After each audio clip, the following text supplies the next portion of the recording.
The ancient texts from many different cultures say that it's an incredible privilege to be born in a precious human body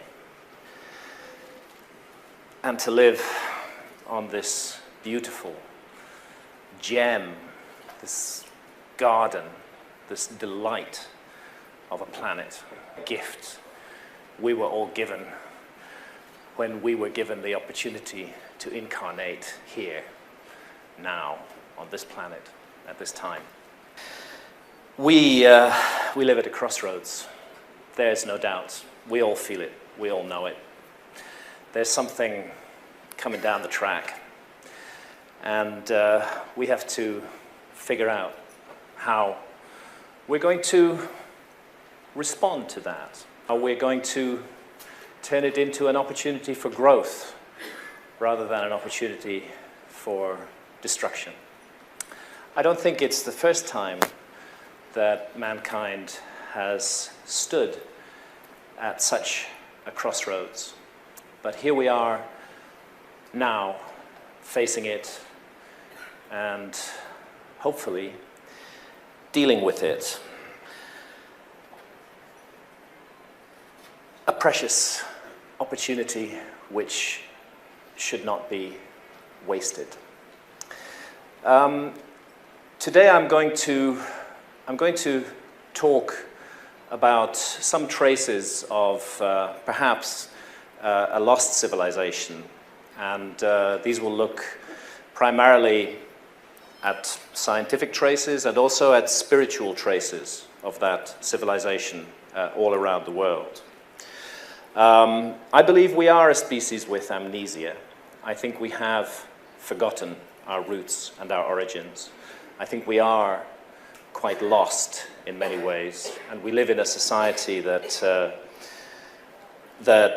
invests huge amounts of money and vast quantities of energy in ensuring that we all stay lost.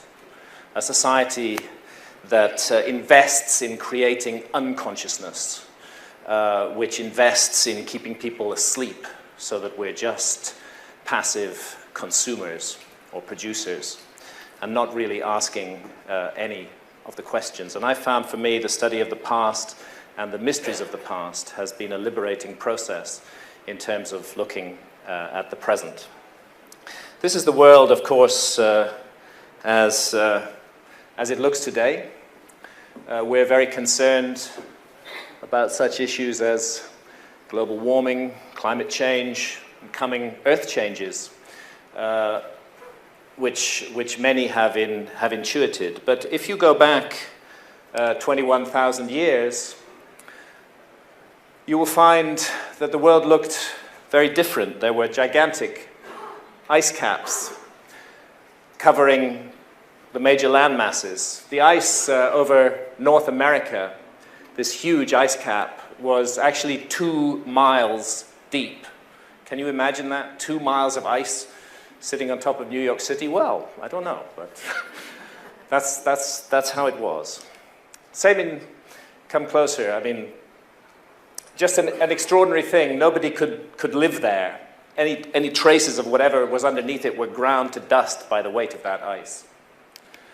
Europe, the same story, a gigantic ice cap bigger than Antarctica covering the whole of Northern Europe, just an extraordinarily different world.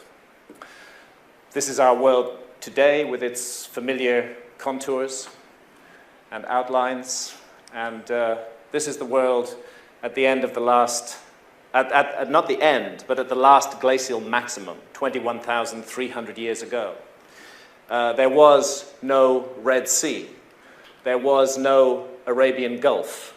The Indian coastline was greatly extended. Sri Lanka joined onto the tip. Southeast Asia was a whole continent that is now underwater, just reduced to the Malaysian peninsula and the Indonesian islands.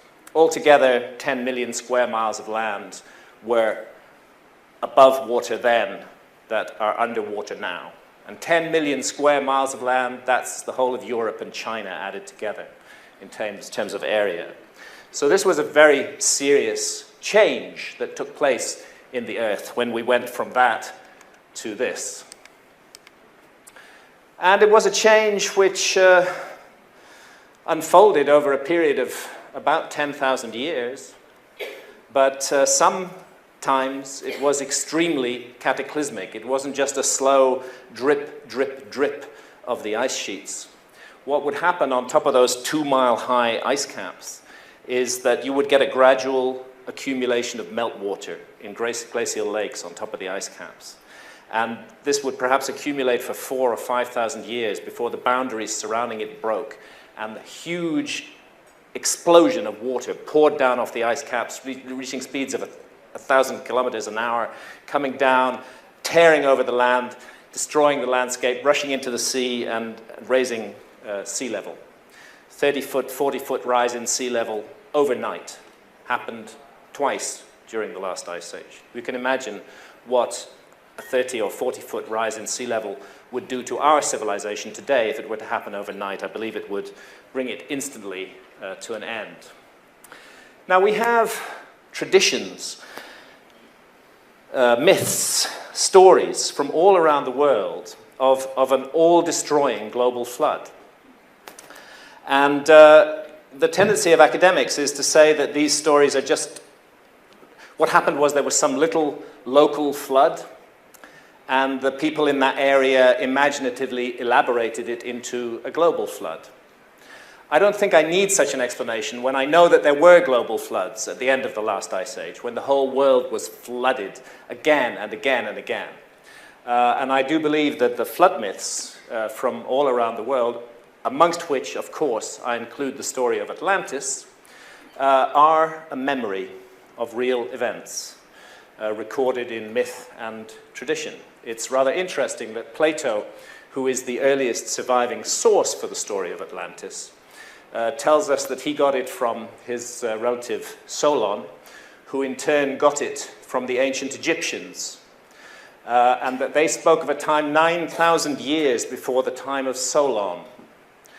That's 9,600 BC, or 11,600 years before the present, when the wonderful civilization of Atlantis was destroyed in a single terrible day and a night by flooding and earthquakes. Academics think that Plato made it all up. But if Plato made it all up, it's extraordinary that he chose that date and that time, around 12,000 years ago, because that was absolutely at the peak of the meltdown of the last ice age, when there was indeed global flooding. The story is all over the world. In India, it's the story of Manu, the Indian Noah, rescued from the flood by Vishnu. In Greece, it's the story of Deucalion and Pyrrha. The same thing, a couple who regenerate mankind, surviving the flood, riding it out in a box that rides along the waves. The Maya, too, had this story of the end of the last world age and the whole Mayan concept of cyclical time, and what goes around, comes around, fits in with this very, very strongly. Here's the story of Noah from the Bible. And if you want to find the origins of the story of Noah, you need to go to Sumer, the land that is now Iraq, where the Epic of Gilgamesh, almost 5,000 years old, tells essentially the same story that is told in the Bible, of a warning. One man warned, the gods are angry with mankind, they're going to send a flood, you must save what you can. It's the story of Gilgamesh, the story of the Gilgamesh epic. Interestingly enough, if you go to the Arabian Gulf, where the Gilgamesh epic comes from, and you look at the situation at the end of the last ice age, this was the Arabian Gulf at the last glacial maximum. This is not sea. This is a river. This is the combined streams of the Tigris and the Euphrates running through the otherwise completely dry Arabian Gulf, which formed a kind of Garden of Eden. It was one of the most wonderful places to live on Earth at that time. when most of the rest of the world was extremely arid and very inhospitable. And then, around 12,000 years ago, very, very quickly, the whole Arabian Gulf became flooded. So I think that if we see a flood story from that region talking of a global flood, it's pretty easy to understand where it came from. It came from what happened. It's a memory. It's not a myth.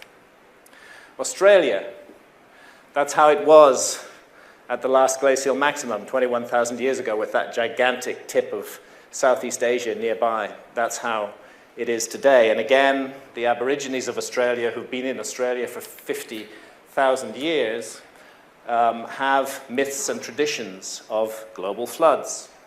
A great flood serpent which ate up the land.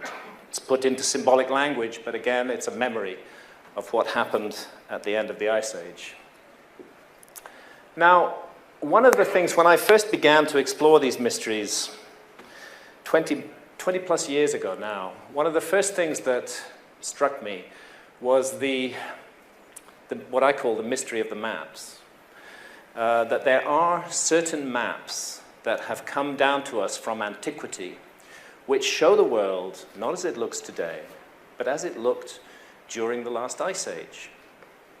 And whenever you look into the story of these maps, you find that they were copied from older source maps, typically between the 13th and 17th centuries.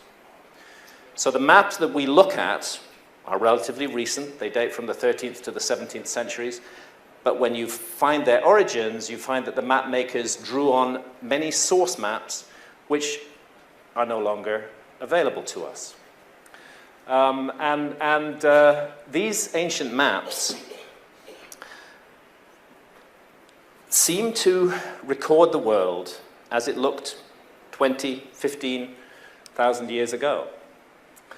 This was the level of map-making technology in the 7th century in Spain, and indeed in the 13th century. These are called TO maps because of the shape. They're quite pretty, but you definitely would not want to navigate by them. They're really bad for navigation. Actually, east is up on these maps. This would be Jerusalem, the center of the world. This is the Mediterranean. Here's Spain. Here's North Africa. As I say, pretty but useless. However, that map's from 1283, and round about that time, end of the 13th century, flooded into Europe a whole new set of maps, and nobody really knows where they came from.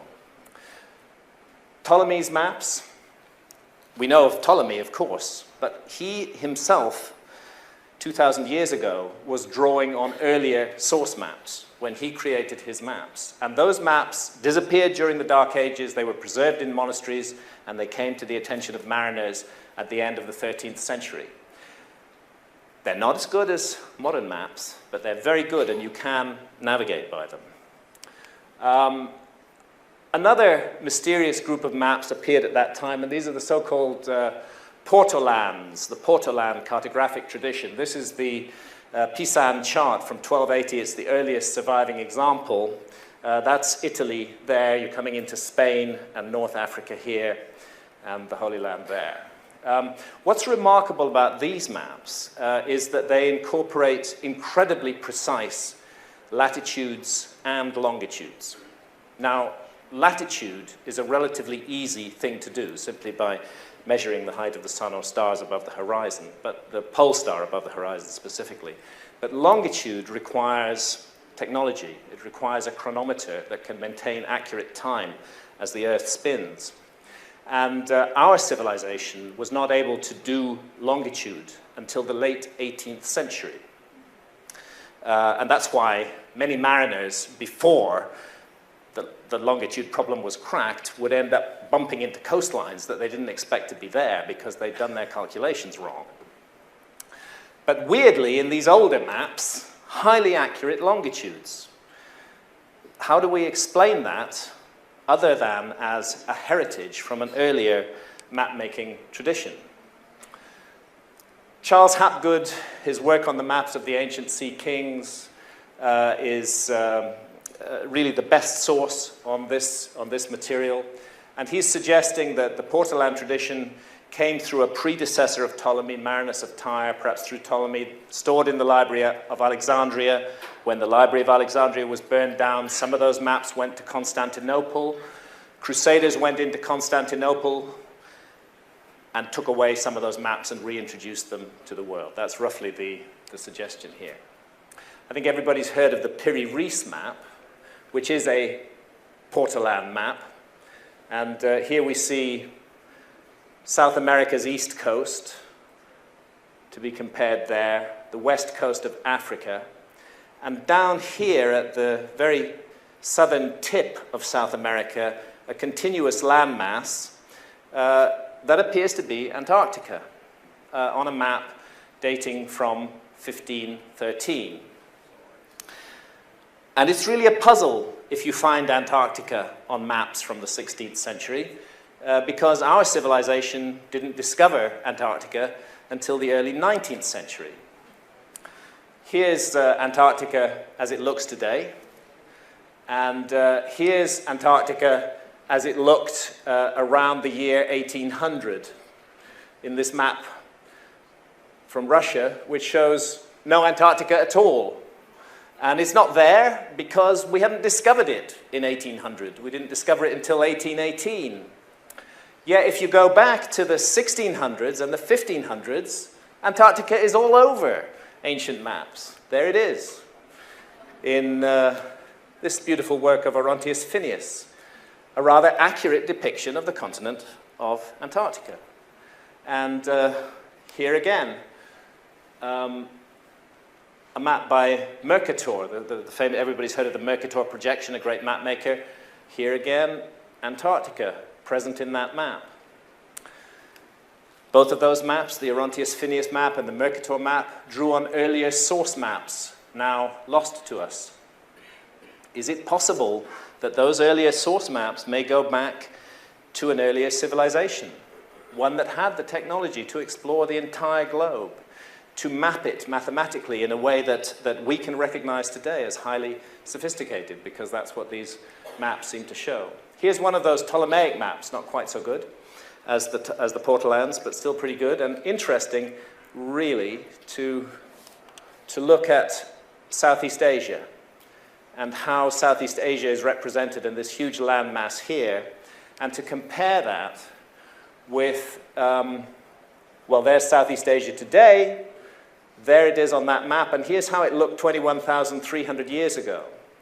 And I find a really remarkable similarity between what the geologists now tell us Southeast Asia looked like 21,000 years ago and what it looks like on this map, even with the tip of the Australian landmass coming into the image right there. Another Ptolemaic map from 1513. Off the British Isles, and off the island of Ireland is a little island here. Can you see it? This little island is called High Brazil. Lots of people believed in the existence of High Brazil. I know personally of 2 expeditions that were sent out from Bristol, which is a town very near where I live, to look for High Brazil. But they couldn't find it because they didn't need a ship to find it. They needed a time machine. You have to go back 13,000 years to find High Brazil. And that's where it was. The geology shows us quite clearly with lower sea levels at that time, this landmass was exposed around 13,000 years ago, the landmass that is shown on that map. And let's go back to the Piri-Reis map again. On it, right up here, there's an island which doesn't exist. Not today, anyway. And on that island, there's these curious stones side by side. Do you see them there? That island is in exactly the place where Bimini is today. And underwater off Bimini is the famous Bimini Road. I think that that's what's shown on this image here, how it looked before it was flooded at the end of the Ice Age. Now, if we are looking at the faint fingerprints and traces of a lost civilization that explored and mapped the world more than 13,000 years ago. What other traces are there? Well, I wrote a whole book about this called Fingerprints of the Gods, so you'll find it all in there. But I want to concentrate on the spiritual side of things, because there is an astonishing spiritual continuity all around the world. And I'm going to speak of it today with specific focus to ancient Egypt, but also with a secondary focus on Cambodia. Again, the Piri-Reis map.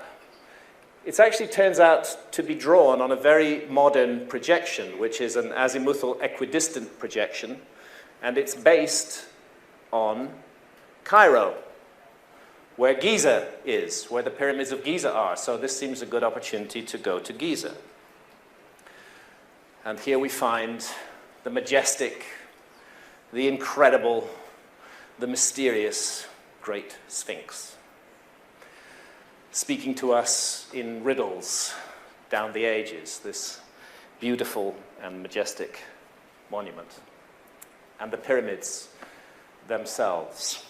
My wife Santha took all of these photographs. She and I have been privileged to visit Egypt times beyond counting. There is something truly magical and mysterious about that site. It is a very special place on the world. It isn't the only special place, but it is extraordinarily special, and it touches the soul, and it touches something deep in us, and I believe that that's because it was designed to do that. The three great pyramids of Giza standing there in the desert like three stars brought down to earth. Now, one thing about the Great Pyramid you can tell immediately, even though you might not know anything else, is that astronomy was involved in creating it. The Great Pyramid is stunningly accurately aligned to true north, south, east, and west. It's actually within 3/60ths of a single degree of true north. And that is an incredible, accurate alignment, especially when you're dealing with a monument with a footprint of 13 acres. It would be very hard to do it today. We probably could do it, but it would be difficult. And the architect would want to know why. I mean, why do you want to do that? We can build you this amazing, huge monument, but must it really be within 3/60ths of a single degree of true north? That's making the problem really, really huge. So it tells us not only were astronomers involved to get that level of accuracy, but also that it was important to them. It really mattered to them to be precise, to be on the button in that way. And a second thing which just will not go away at Giza, no matter how angry the archaeologists become, no matter how they swarm out of their nest and leap all over anybody who dares to criticize the existing paradigm. What will not go away is the hint of much greater antiquity surrounding the entire Giza complex. That's what won't go away. And that's what I want to look into a little bit just now. This is from the Temple of Seti I in Abydos, and we see the pharaoh Seti showing his young son, Ramesses II, a list of all the kings of Egypt who'd ruled before them. And that list goes back through the historical pharaohs who we know about, back to around about the date that we would call 3000 BC, when Egyptian civilization is supposed to have begun, but it doesn't stop there. It keeps on going back.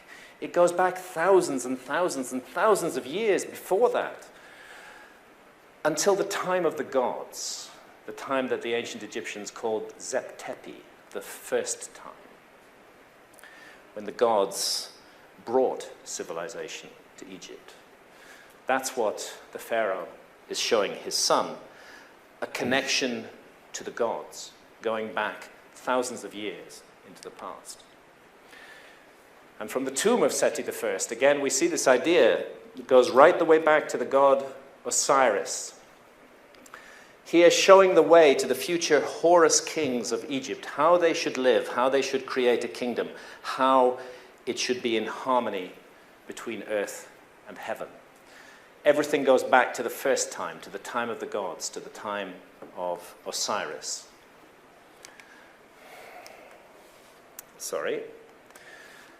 Temple of Horus at Edfu. Horus is the son of Osiris in the traditions of the ancient Egyptians.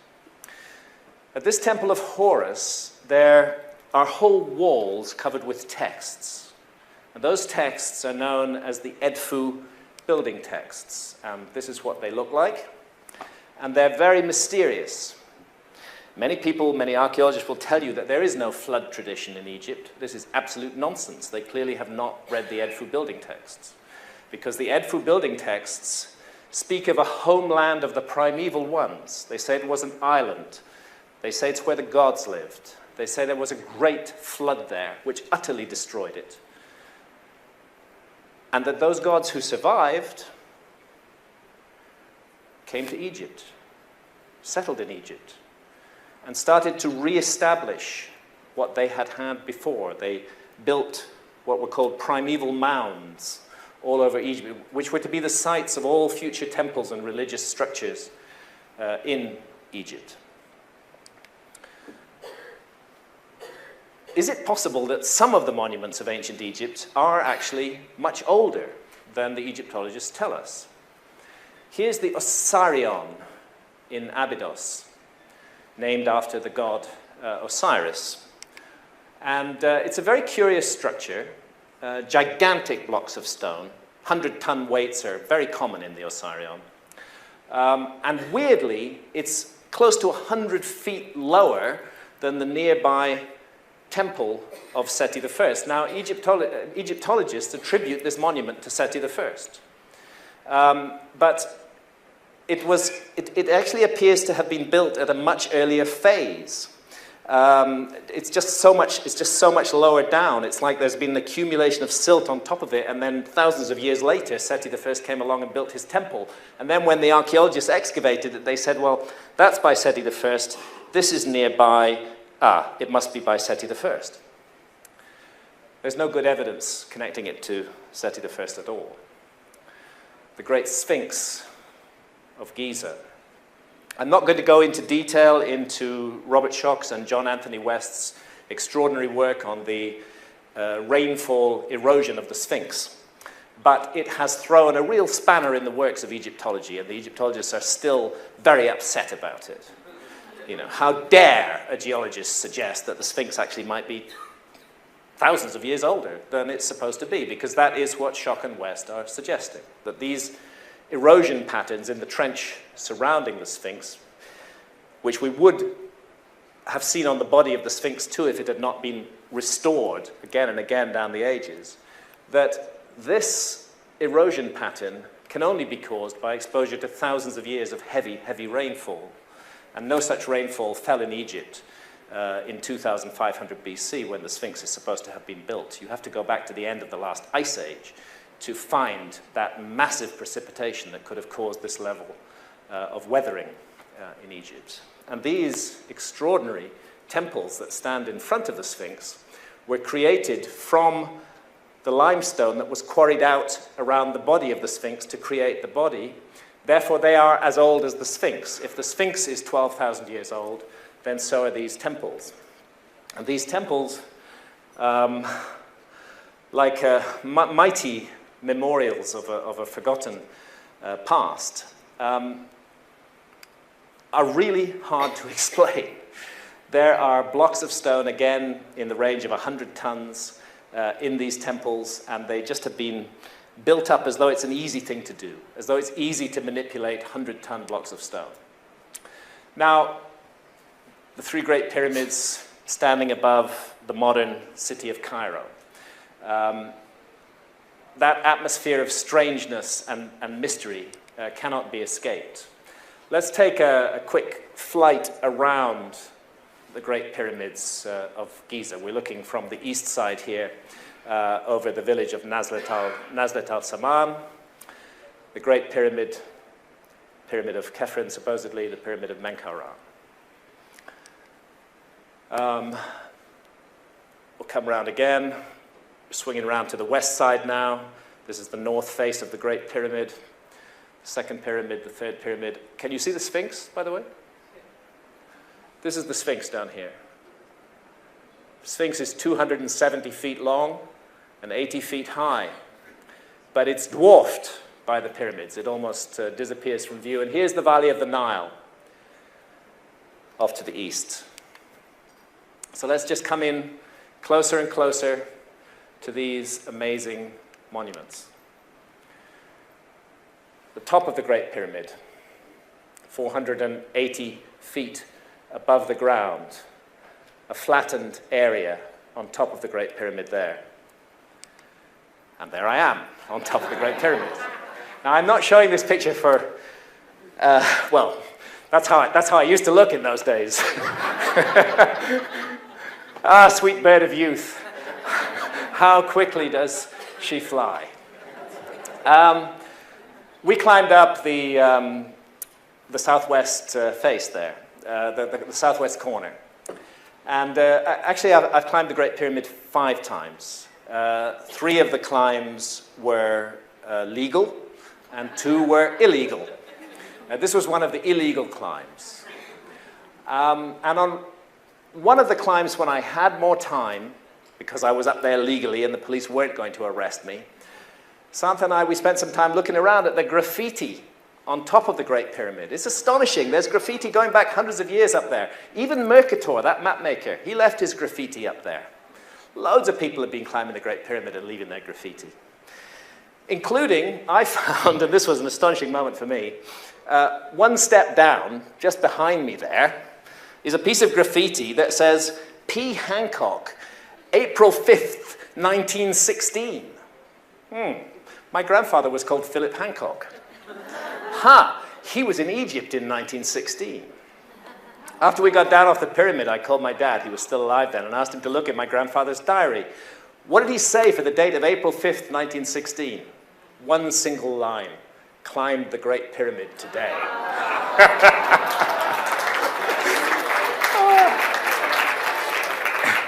It was an extraordinary moment for me. And there's something about this place. It's like flying on a magic carpet above the city of Cairo. It's such a privilege, such a gift to be able to go there. I don't want to bore you with statistics. It's just 13.1 acres. It weighs 6 million tons. It's got 2.3 million blocks of stone.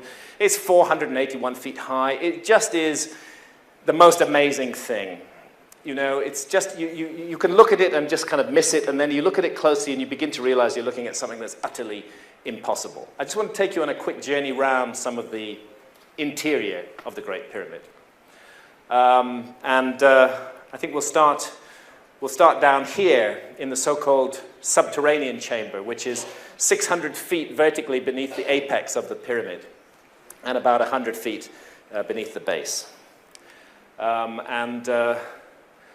It's carved out of solid rock. They went 300 feet, a sloped corridor, sloping at an angle of 26 degrees. You have to go 300 feet down it, and then you reach this chamber at the bottom. So they had to make that chamber, they had to cut down through the rock 300 feet. It's about 3 feet 6 inches high and the same wide, so you have got to go down like this, all the way down. And you get to the bottom, and here's this rock-hewn chamber, deep underground. And here's a couple of likely lads in the rock-hewn chamber. That's me and my friend Robert Boval, the author of the Orion Mystery, just to give you a sense of the size of the room. Now, coming out of the subterranean chamber, let's go back up this passageway which leads to it. There it is, cut from solid rock, as I described. And then you come to this junction here, and you go up the so-called ascending corridor and along a horizontal passage that leads you to the so-called Queen's Chamber. We don't know what the builders of these pyramids called these chambers. All these names are modern attributions. Let's just take a quick look inside the Queen's Chamber. The statistics are there. There's these curious little shafts in the walls of the Queen's Chamber. Up until the 1870s, this shaft was not visible. It was covered by a block of stone. When they completed the chamber, they closed it. But a British Freemason called Wayman Dixon, who'd noticed that there were shafts in the chamber above, the King's Chamber, wondered if there might be shafts in the Queen's Chamber, and he went around tapping the walls.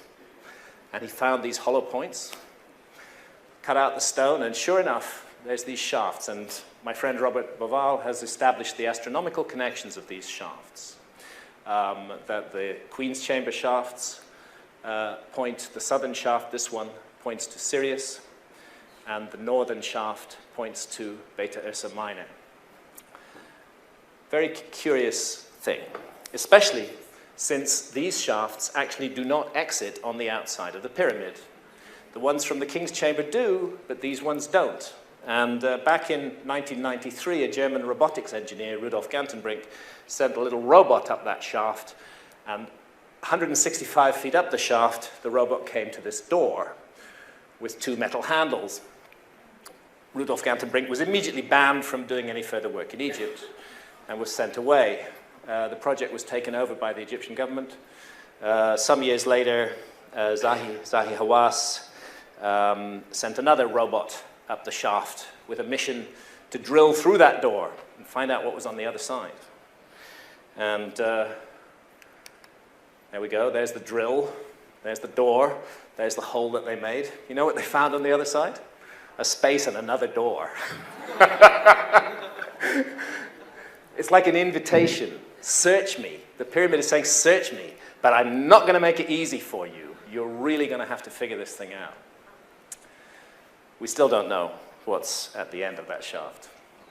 Okay, so we're going to come out of the Queen's Chamber, back along the horizontal corridor. Now we're looking up the Grand Gallery, 153 feet long, 28 feet high.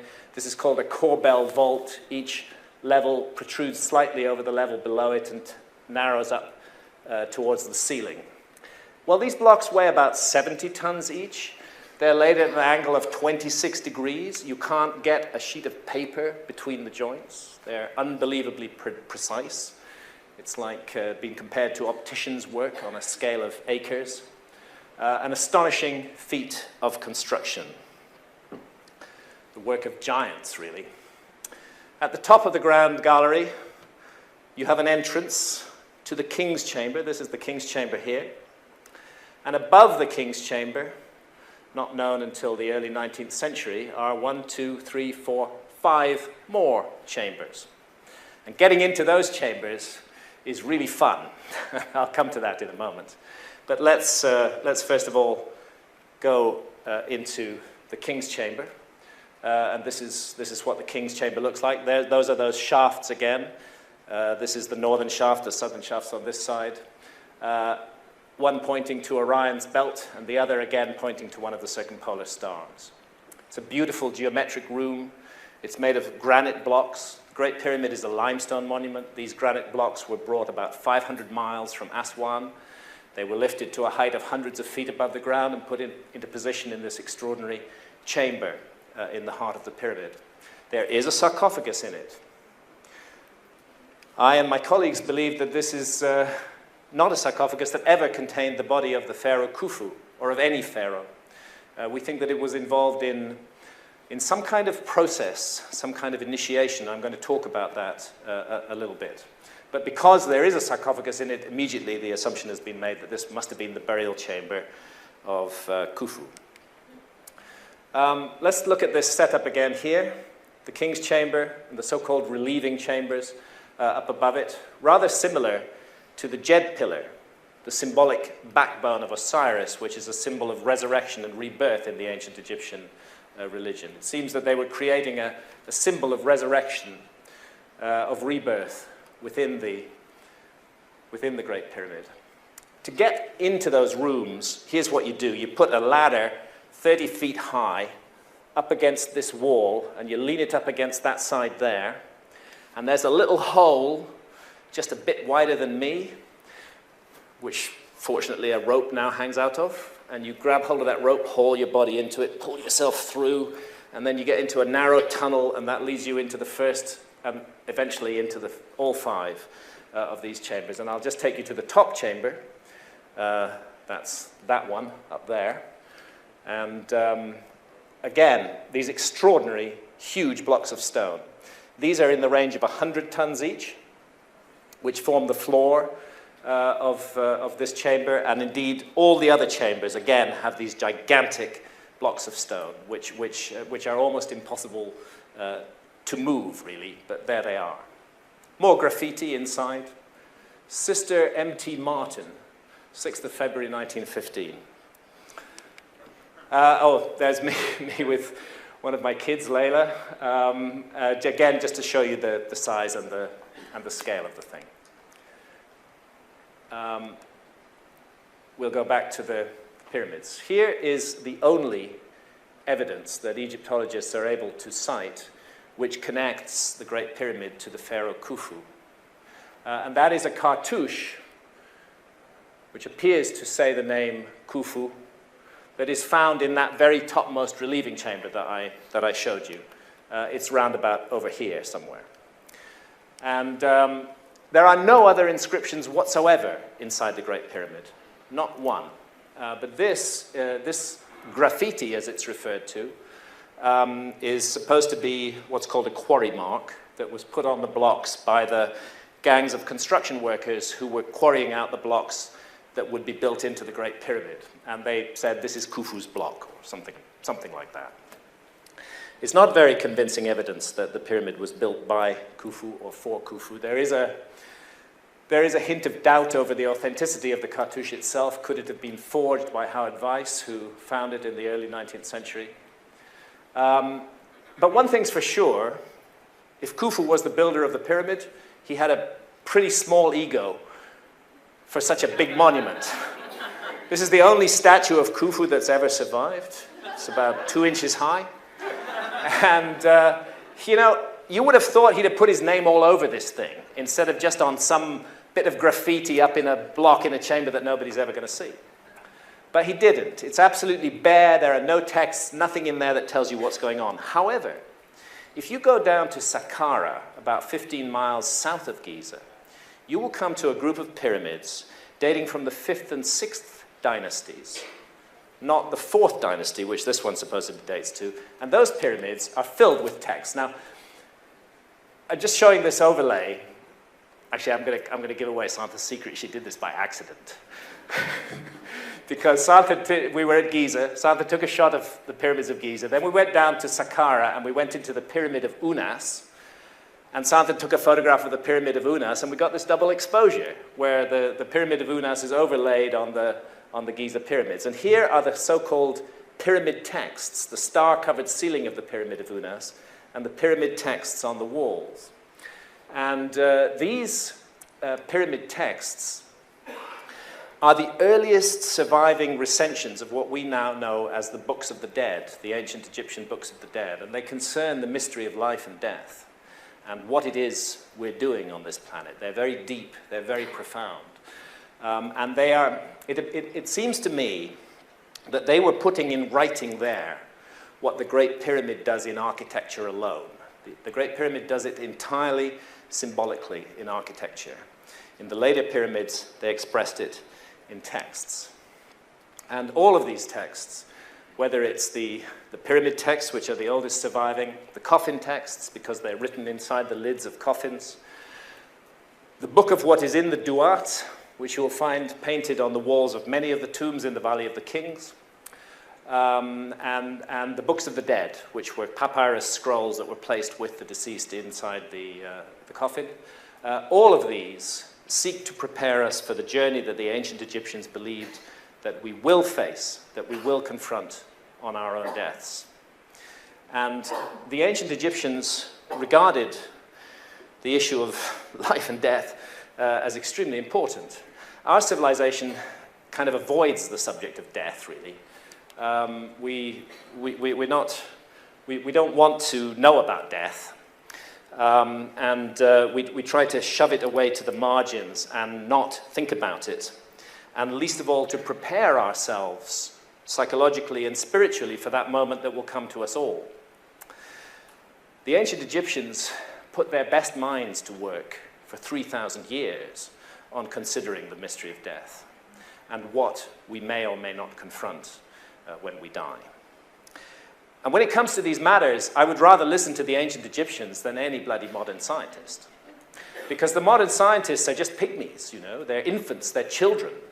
They may be able to weigh, measure, and count brilliantly, but they know nothing of matters of the spirit. We need to turn to civilizations like ancient Egypt, the ancient Maya, and to surviving shamanistic cultures around the world to understand really the mysteries of life and death. So let's have a little bit of a look at the Egyptian story. These are the souls of Pe and Nekhen. They're a mysterious brotherhood that was entrusted with transmitting the religion of Osiris to the future. So important was it that it had to be preserved and passed down from generation to generation. Osiris was the first king. He lived in the legendary first time. He was the civilizer. He brought civilization to Egypt. And he was murdered by his antagonist, Set, and 72 conspirators, and his body was hacked to pieces and reassembled and revivified through the magic of Isis, the goddess Isis. And here we see that what happens next is Osiris is brought back to life so that he can inseminate Isis. She hovers over him in the form of a bird, of a kite, and receives his seed and produces their son Horus, who continues the divine line. And here we see Horus performing the rituals that bring about the resurrection of his father in the heavens. Horus comes to you, O king, that he may do for you what he did for his father Osiris, so that you may live as those in the sky live, that you may be more extant than those who exist on earth. Raise yourself because of your strength. May you ascend to the sky. May the sky give birth to you like Orion. May you have power in your body, and may you protect yourself from your foe. That's from the pyramid texts.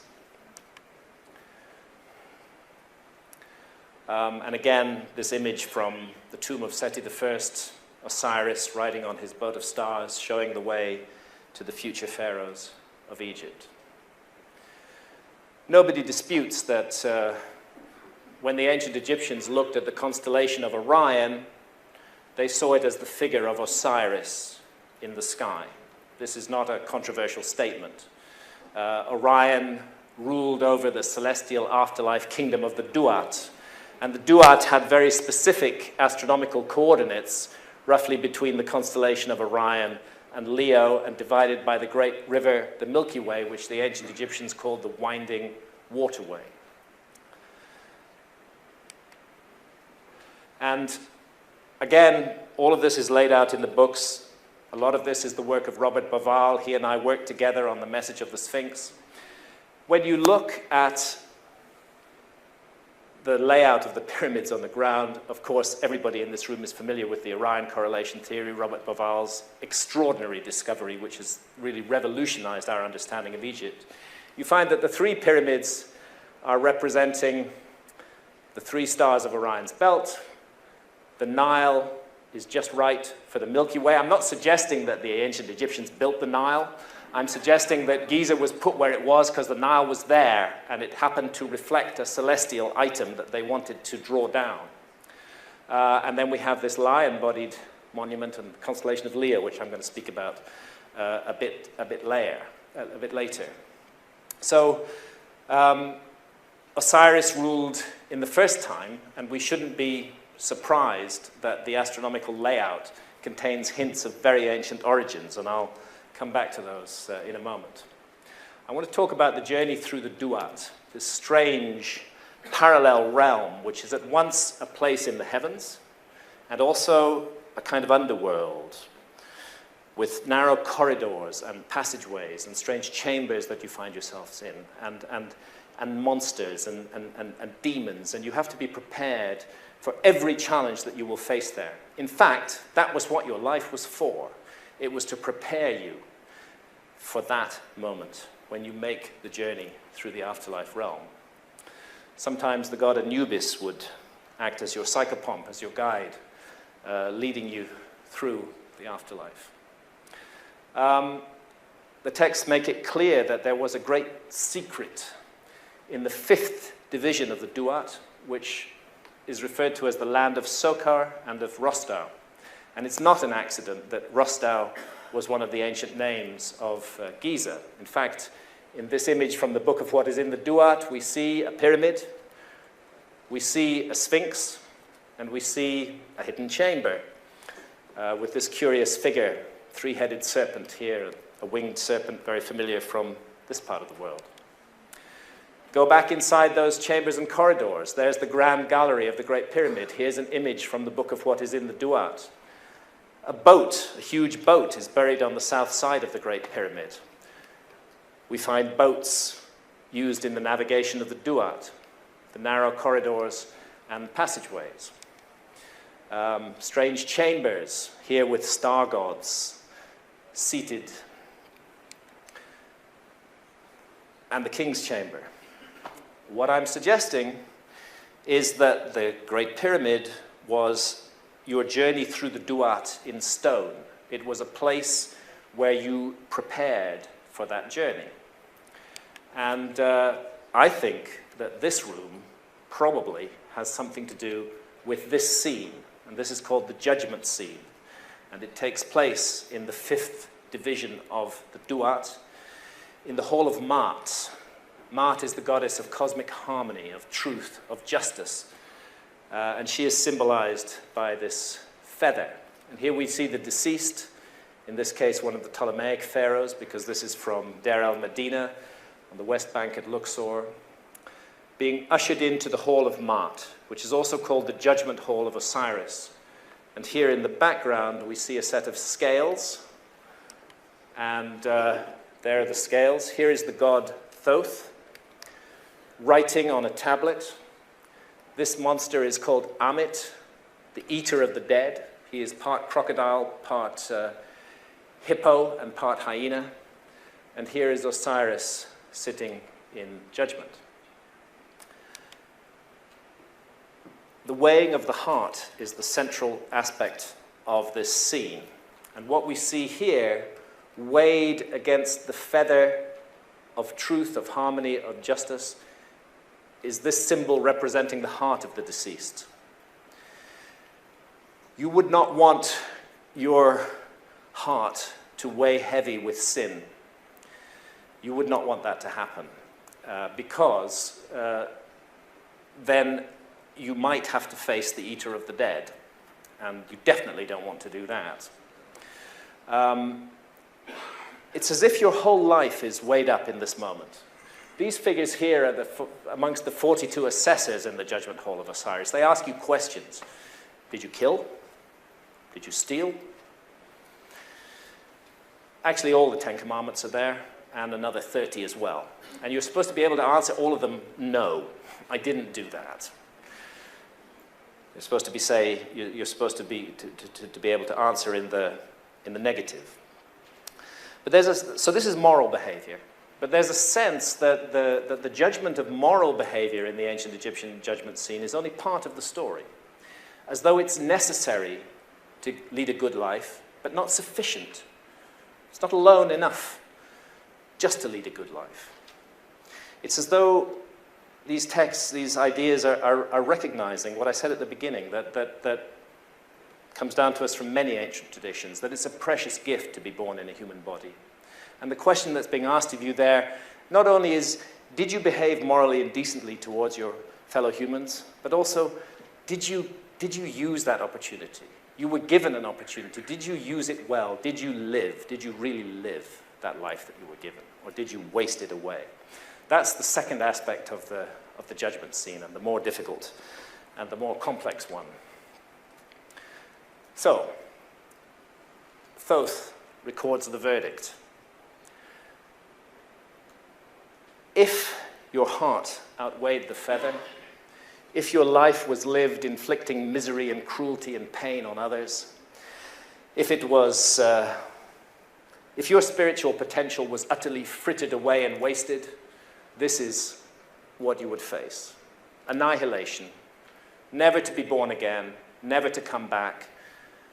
Your story is over. It's rubbed out from the book of life. if you've lived your life right, then something wonderful is being proposed, and that's the life of millions of years. And I just want to read a passage from the Normandy-Ellis translation of the ancient Egyptian Book of the Dead. I stand before the masters who witnessed the creation, who were with Ra that morning the sun rolled into being, who were with Osiris in the grave as he gathered himself together and burst from the tomb, white with heat, a light and shining god. Hail Thoth, architect of truth, give me words of power that I may recall my years and weave together my history. Hail Thoth, architect of truth, give me words of power that I may form the characters of my own evolution. I stand before the masters who witnessed the generation, who were the authors of their own forms, who rolled into being, who walked the dark, circuitous passageways of their own becoming, who saw with their own eyes their destinies and the shapes of things to come. I stand before the masters who witnessed the working of magic, who were with Isis the evening she became the swallow, and her lamentations filled the air, who were with her as she shook down her black hair and veiled the god's transformation in secret, who witnessed the conception of the divine child, though his coming was yet unrevealed. Hail Thoth, architect of truth, give me words of power that when I speak the life of a man, I may give his story meaning. I stand before the masters who know the histories of the dead, who decide what tales to hear again, who judge the books of lives as either full or empty, who are themselves authors of truth, and they are Isis and Osiris, the divine intelligences. And when the story is written, and the end is good, and the soul of a man is perfected, with a shout they lift him into heaven. Hail Thoth, architect of truth, give me words of power that I may complete my story and begin life anew. I stand before the masters who witnessed the transformation of the body of a man into the body and spirit, who were witnesses to the resurrection when the corpse of Osiris entered the mountain and the soul of Osiris walked out shining. He gathered his heel and his leg, he gathered his arms and his backbones, he gathered the dreams crackling inside the dark cave of his skull. He knitted himself together in secret. He came forth from death, a shining thing, his face white with heat. Perhaps these monuments formed a sacred landscape in which the afterlife journey was prepared to, the ultimate goal of joining Osiris in the sky, winning the life of millions of years. It's part of an ancient spiritual system, and what it celebrated and nurtured above all else was the gift of life. And yes, the ancient Egyptians sought immortal life, but they did not take it for granted. Here is Thoth writing the name of Ramesses II on the tree of life, the life of millions of years. If you ask the ancient Egyptians where this religion came from, they'd tell you it came from the gods. In Zep-Tepi, the first time, when the gods came to Egypt. And here's the second pyramid on the equinox, on the spring equinox. You can see the shadow, it's like a gnomon, shadow running absolutely due west. Clues as to when the first time might have been are actually contained in the monuments themselves, and they require us to understand a little bit about a complicated astronomical phenomenon called the precession of the equinoxes. It's accepted that the ancient Egyptians had pretty good observational astronomy, but most mainstream astronomers today would absolutely reject the notion that the ancient Egyptians had any knowledge at all of the precession of the equinoxes. Certainly, astronomy in ancient Egypt was a a spiritual rather than a scientific pursuit. There's no doubt about that. I mean, the second shrine of Tutankhamun is particularly interesting in this respect. You can see these initiates connected through the third eye to a star in the sky. It's somehow as though the study of the heavens is part of our fulfilling ourselves as individuals on this planet. But precession of the equinoxes, no, the scholars say they couldn't possibly have known that. It's a process that we think is caused by the pull of the sun and the moon on the Earth. It causes the Earth to wobble like a top, which is slowing down, and that wobble takes 26,000 years, actually 25,920 years to complete one great cycle. And it unfolds at the rate of 1 degree every 72 years.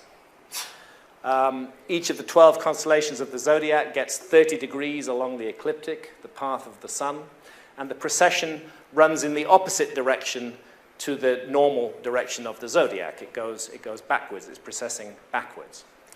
You have roughly 2,160 years in each house of the zodiac, and these are thought to define the age. So this is why we say we live in the dawning of the age of Aquarius, because in our time, the sun is moving out of Pisces on the spring equinox and moving into Aquarius. It isn't quite there yet. We're not in the age of Aquarius.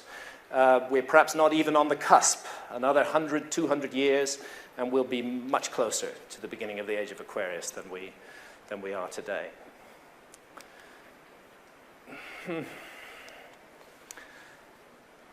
Also from the second shrine of Tutankhamun, this rather mysterious image, Mehen, the enveloper, the serpent of cyclical time, he who hides the hours. I think this is one of many references to the secret knowledge of precession in ancient Egypt. And the Sphinx is part of the way that we can reveal this, a marker on the clock of time. The Great Sphinx, it looks perfectly due east. It's aligned absolutely perfectly to due east. And Santa took this photograph from the back of the Sphinx, looking in the direction of the gaze of the Sphinx. And this photograph at dawn on the spring equinox from the back of the Sphinx. And there you can see the proof. The Great Sphinx gazes directly at the rising sun on the spring equinox. Summer solstice, the sun is way over here. Winter solstice, it's way over here. Spring equinox, dead in line with the gaze of the Sphinx. And I'll just take another moment to do another short reading about the ancient Egyptian concept of the sun.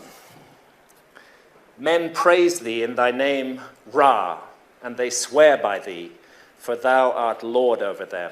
Thou hearest with thine eyes, and thou seest with thine, thou hearest with thine ears, and thou seest with thine eyes. Millions of years have gone over the world. I cannot tell the number of those through which thou hast passed.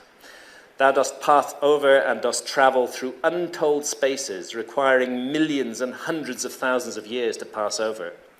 Thou passest through them in peace, and thou steerest thy way across the watery abyss to the place which thou lovest. This thou doest in one little moment of time, and then thou dost sink down and dost make an end of hours. Astonishingly sophisticated notion of the big numbers and distances involved in the sun. So the sun gazes, the Sphinx gazes at the rising sun at dawn on the spring equinox. And it does that every year in all times. What changes is the stellar background against which that sunrise is occurring. That's what's changed by the precession of the equinoxes. Precessional drift occurring at the rate of 1 degree every 72 years. 30 degrees gives you 2,160 years. The whole process, 12 houses of the zodiac, takes you 25,920 years. And using the science of precession, looking at the monuments of Giza, I can tell you that this diagram on the ground, the Sphinx and the three great pyramids, maps the sky not as it looked in 2,500 BC, but as it looked in 10,500 BC. 12,500 years ago, when the constellation of Leo housed the sun on the spring equinox, and the great Sphinx gazed at her celestial counterpart in the heavens. The Milky Way and the Nile, the 3 stars of Orion's belt and the pyramid. Very strange, this. Does it tell us that the ancient Egyptians knew that date and wanted to memorialize it in stone, or does it suggest actually that some of these monuments may actually go back to that very ancient time, long, long, long before the pharaohs of Egypt? I'm going to move a little quickly, but the work on precession of the equinoxes, the fundamental work is Hamlet's Mill by Giorgio de Santillana and Hertha von Deschend. It's a tough read. Giorgio de Santillana was a professor of history of science at MIT. But what they document in that book is global, worldwide knowledge of precession of the equinoxes recorded in myth. A series of numbers that keep coming up again and again and again, all over the world, in every part of the world, which only can arise from precession. And Santillana and von Deschend hid it in a little paragraph right in the middle of the book. They traced it back to some almost unbelievable ancestor civilization of remote antiquity. 72 is the heartbeat of the cycle, lots of numbers. 72 divided by 2 is 36, 72 plus 36 is 108, half of 108 is 54. All these are what I call the precessional numbers, which are derived from and related to the process of precession of the equinoxes. And you find them in myths, in Viking myths, in Indian traditions. The story of Osiris and his 72 assailants, the number of stanzas in the Rig Veda, it's just all over the world, in myth, everywhere, the story of precession of the equinoxes in numbers. Now, the Great Pyramid, Egyptologists know this, but they say it's a coincidence, is a mathematical scale model of the northern hemisphere of the Earth. It's quite simple. If you take the base perimeter measurement of the Great Pyramid and multiply it by a specific number, and that number is 43,200, you get the equatorial circumference of the Earth. And if you take the height of the Great Pyramid and multiply it by the same number, you get the polar radius of the Earth. As I say, Egyptologists know this, but they say it's a coincidence. Actually, if it were any other number than 43,200, I might have to accept it could be a coincidence. But 43,200 is one of those precessional numbers.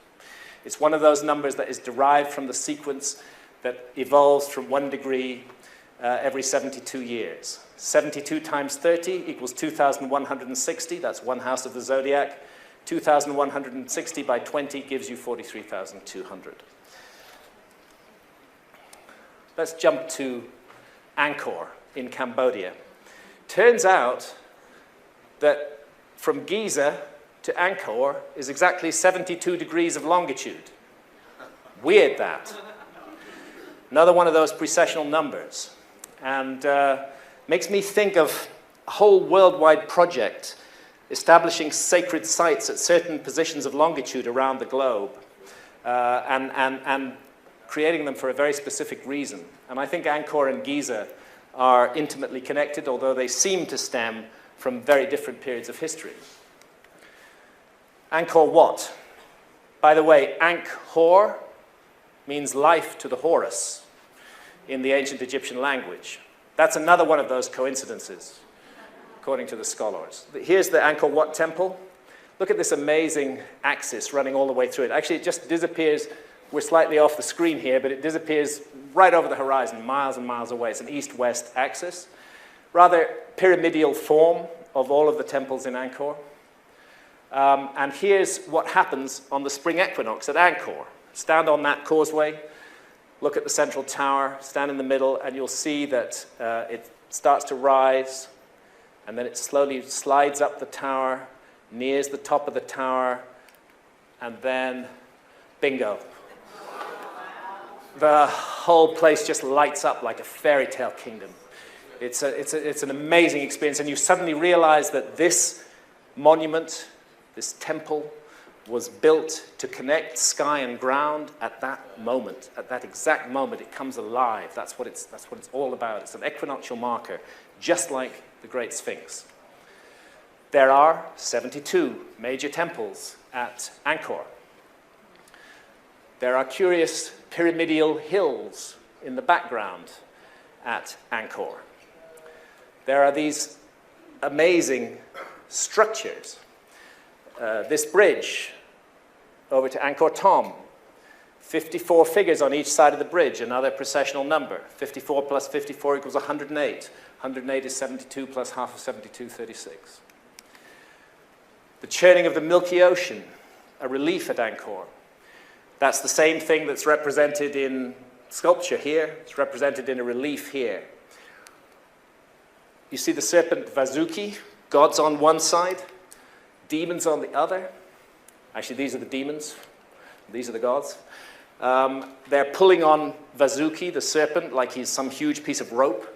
He's wrapped around Mount Mandara, and it's a churning process. And they're whipping up the Milky Ocean, and they're churning Amrita, the elixir of immortality, the very same gift that is sought by the ancient Egyptians. That's what's produced by this churning of the Milky Ocean. If you trace the major temples of Angkor, you find that they too represent a constellation on the ground, and that is the constellation of Draco in the northern sky. And to cut a long story short, the only time that the correlation works perfectly is in 10,500 BC, exactly the same time that the correlation at Giza works perfectly. I'm not saying the temples of Angkor were built in 10,500 BC, they certainly weren't. They date from about 1100 AD, but archaeologists are finding that there's layers and layers of construction underneath the temples that we see today, as though they're reincarnations of earlier temples. So we have enigmatic ancient sites and religious ideas, widely distributed around the world, extraordinary similarities pointing back to a remote date, 12,000 years ago. We've got ancient maps that seem to document the meltdown of the last ice age. Are we looking at the traces of a forgotten episode in human history? I think so. I think that's what's going on here. And because we've forgotten it, because we are a species with amnesia, because we are so much a mystery to ourselves, perhaps it's because of that we're so lost and so troubled today, so haunted by this sense of something missing, something that we need to know about ourselves. For the ancient Egyptians, the essential mystery of human existence concerned our spiritual essence, that we are participating in this theater of experience that we call life and the world in an immense endeavor aimed at the perfection of the soul. That's what we're here to do. Virtually identical ideas were explored at Angkor. Well, in the modern world, sad to say, few such mysteries concern us. This is it. You know, our culture today, we have a thing about consciousness, okay? Our culture, it admires, it venerates, it almost worships one single state of consciousness, and that is the alert, problem-solving state of consciousness that's useful for science and business and commerce and war and such things. And then we allow ourselves some downtime with absolute drunkenness and stupidity and abandon. That's also accepted by our civilization. But any other kind of state of consciousness is absolutely no-no and not allowed and not encouraged at all. It's as though the world is conspiring to trivialize life, to trivialize us, to bring everything down to the absolute lowest possible level of hedonism and consumption, with nothing else at all being projected as worthwhile. I've talked with shamans in the Amazon, with whom I've many times drunk the mysterious brew ayahuasca. And when I've asked them, what do you think is the problem with the world? What's the problem with the West? They say it's very simple. You've severed your connection with spirit. You've cut the link. And you have to restore that link if you're going to move forward from here. You can't move forward from the place you're in if you don't restore the connection to spirit. And that seems to me the the most fundamental task that all of us now face. Not these exterior trappings of power that have brought such horror and misery to the world. What's happening in the Amazon is, I mean, it's just beyond belief. It beggars belief. It almost makes you suspect that some kind of demonic force is at work in the world. That we would take literally the lungs of the planet and just hack them to pieces. That we cut down old-growth rainforest, the most extraordinary resource of biodiversity on the planet, 155,000 different species of plants and trees, and replace them with soybean farms. You know, soybean farms which will only be functional for 10 years because rainforest soils are not very fertile. They're made fertile by the constant fall of leaves. Soybean farms to feed cattle so we can eat hamburgers. What a bad deal we're getting, you know, from this whole thing. It's very, very crazy. I did a back-of-an-envelope calculation. 6 months expenditure in Iraq at its height would have solved the problem of the Amazon forever. But we can't make that choice, you know. We can't say to the people of the Amazon, we recognize that you have an incredibly precious and irreplaceable resource. We would like to take away your economic problems. Please just look after that resource for us. We seem incapable of doing that. We can spend that kind of money on wars, but we can't spend it on saving the most majestic natural resource on the planet. I'm going to close with a reading from the Hermetica, from the Hermetic texts. Hermes was the Greek version of the ancient Egyptian god Thoth. The Romans knew him as Mercury. And in a dialogue, the Hermetica, many of them are dialogues between Thoth Hermes and various pupils of his. And in one called the Asclepius, a lament is presented. And it's like a prophecy. It's a bit like the Mayan prophecy. Egypt seems to stand as a metaphor for the whole world in this, and to my mind, for the world in our time. This lament, this prophecy is speaking directly to us. So it's Hermes speaking, and he's saying to Asclepius this: do you know, Asclepius, that Egypt is an image of heaven? Or to speak more exactly, in Egypt, all the operations of the powers which rule and work in heaven are present in the earth below. In fact, it should be said that the whole cosmos dwells in this our land, as in a sanctuary. And yet, since it is fitting that wise men should have knowledge of all events before they come to pass, you must not be left in ignorance of what I will now tell you.